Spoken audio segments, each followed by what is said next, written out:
Easy and tasty വറുത്തരക്കാത്ത സാമ്പാർ. ഇത് വളരെ പെട്ടെന്ന് ഉണ്ടാക്കാൻ പറ്റും.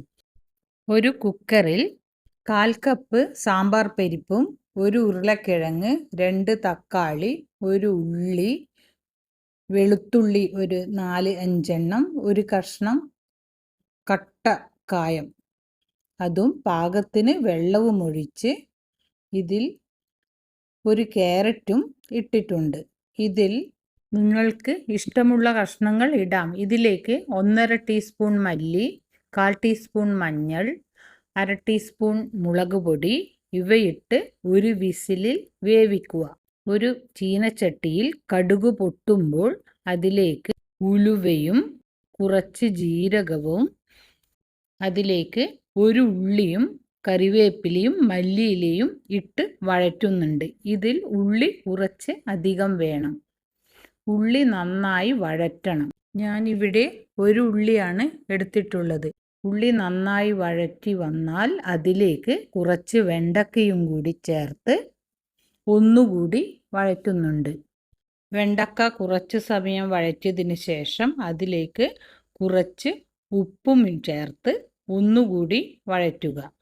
പരിപ്പിലിടാത്തത് അതിൽ ഒരു കൊഴുപ്പ് പോലെ വരുന്നത് കൊണ്ടാണ്. അതാണ് ഉള്ളിയിലിട്ട് ഒന്ന് വഴറ്റുന്നത്. ഇപ്പോൾ വേണമെങ്കിൽ കുറച്ച് സാമ്പാർ പൗഡർ ഇടാം. സാമ്പാർ പൗഡർ ഇല്ലാതെയും ടേസ്റ്റ് ഉണ്ട്.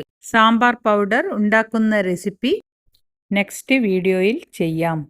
കുക്കർ തുറന്ന് അതിലേക്ക് ഉപ്പും ചേർത്ത് പുളിയും ചേർത്ത് നന്നായി ഉടച്ചതിൽ വറുത്തു വെച്ച ഉള്ളിയും വെണ്ടക്കയും ചേർത്ത് ഒന്നുകൂടി നന്നായി തിളപ്പിക്കുക. ഇതിൽ ജീരകവും ഉലുവയും ഒക്കെ ഇട്ടതുകൊണ്ടും ഉള്ളി നന്നായി വഴറ്റിയതുകൊണ്ടും അതിൻ്റെ ടേസ്റ്റ് വന്നിട്ട് നന്നായിട്ടുണ്ട്. ഇത് തണുക്കുമ്പോൾ നന്നായി കൊഴുത്തു വരും. അതുകൊണ്ട് ഞാനിവിടെ 1/2 ഗ്ലാസ് കൂടി തിളച്ച വെള്ളം ഒഴിക്കുന്നുണ്ട്. ഒന്നുകൂടി തിളപ്പിച്ച്